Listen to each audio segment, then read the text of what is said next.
Derrick Henry had a monster game. Tennessee Titans finally showed up. They walked the Seattle Seahawks down to get a much-needed win in Week 2. Got the overtime victory. Did we learn more about Tennessee or Seattle in this game? 100% Seattle in this game, and it was kind of disappointing to see this from a Seahawks team, because if you told me that Seattle was going to have 397 total yards, Tyler Lockett was going to absolutely erupt for almost 200 of those yards. 178. Yeah, 24-9 at halftime. You're up. What was the score here at the end of the game? I don't have it here, but 33-30. Yeah, well, I think they were up 33-17. They were up by 14 with 13 minutes left in the game. So it was apparent that Seattle was going to take this one. The Titans had a 4% chance of winning this football game at that point. And then, you see the Seahawks shoot themselves in the penalties, shoot themselves in the foot with horrible penalties. Jordan Brooks in the third with the unnecessary roughness. DJ Reed taunting, Jesus Christ. In the fourth quarter, Jamal Adams with roughing the passer in overtime. And yeah, only one of those, mishaps with penalties turned into points, but that's still time. That's still, possessions. They were legit, though. Exactly. And at the end of the day, when we're talking about a high-stake overtime game like this, all of that matters at the end of the day when it comes down to it. I think with the Titans clearly finding where Julio Jones needs to be in this offense, little addition of Derrick Henry, A.J. Brown, of course, the Titans are finally starting to put forth that juggernaut offense that everybody talked about, for a very long time after Julio Jones came over.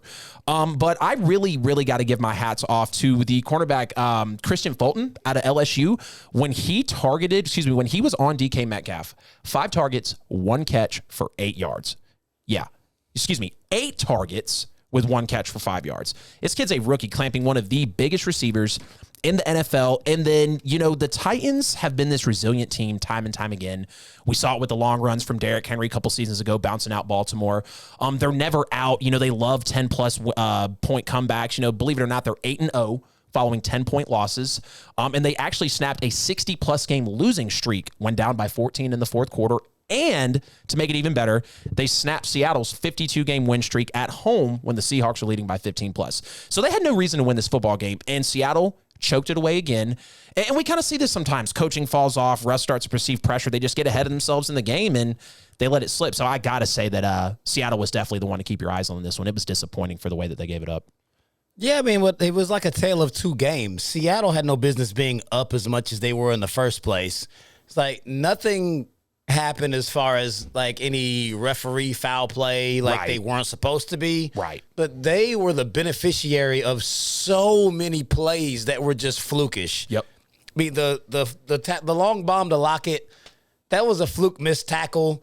It should have been a play for a gain of about 25, not 60, 70 yards. What it was, a 61-yard touchdown. Yep, Lockett literally got up and ran that thing into the end zone for the middle of the field. Yeah, it's the two defenders hit each other as he stumbled, regained his footing, and then took off and ran the touchdown. So it's okay, that happened.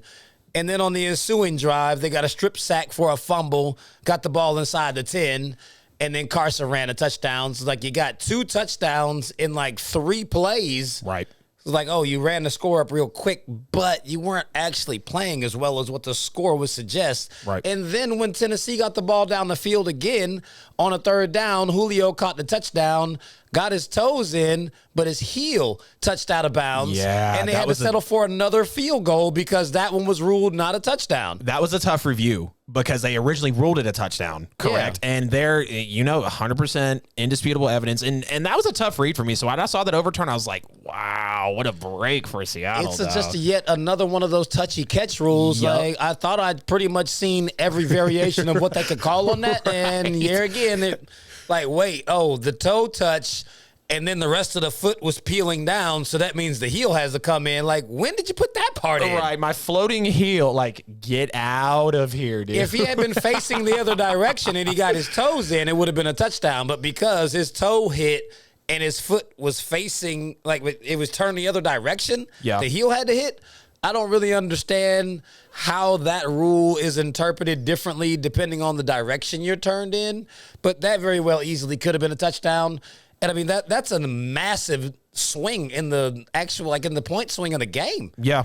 Tennessee's defense Seattle held it down got too. all these points, and then Tennessee had a couple of bad, just straight fluke plays, and then that happened.